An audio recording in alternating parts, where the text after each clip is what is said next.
Today's topic is a brief overview of Java. We'll talk about the properties of Java language.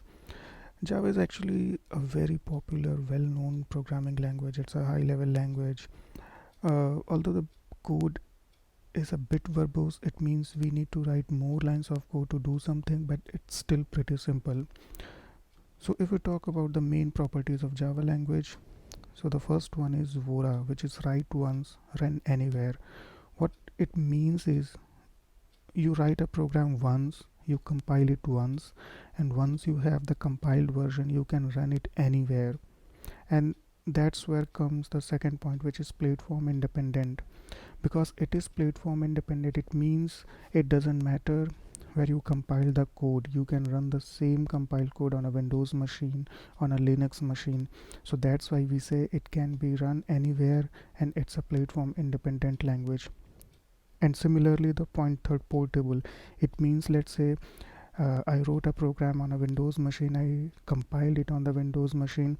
Now I can move it anywhere. If I have to run the same code on a Linux machine, I can simply move my class file to another machine and I can run it there. So it's portable.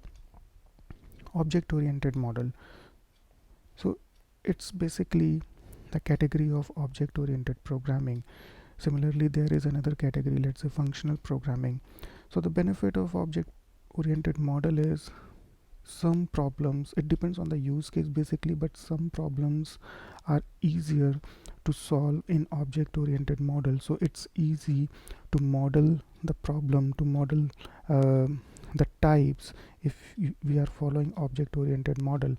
And Java makes it easier actually, because it supports the object oriented modeling, and that's why we can model a problem and we can solve it in a cleaner way if we are using the Java programming language.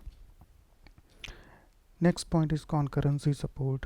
So if we talk about multi-threading and concurrency, then Java supported this feature from day one. It has pretty mature support for multi-threading and concurrency, pretty robust APIs provided by the JDK, so we can write a multi-threaded or a concurrent program very easily in Java programming language.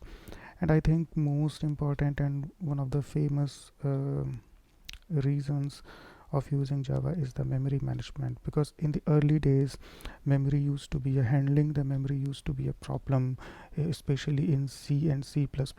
And that's why when James Gosling invented the Java programming language, the focus was to reduce memory errors, and Java does that by its garbage collection. It has many algorithms, GC algorithms, to manage the memory. So basically, as a programmer, we don't have to think about how it's going to manage the memory. We simply ask the Java or JVM to allocate the new objects, and it handles the memory management part.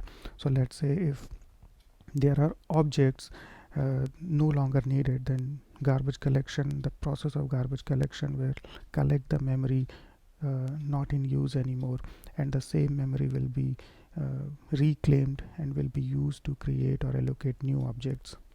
So these are the main properties of Java programming language. Thank you.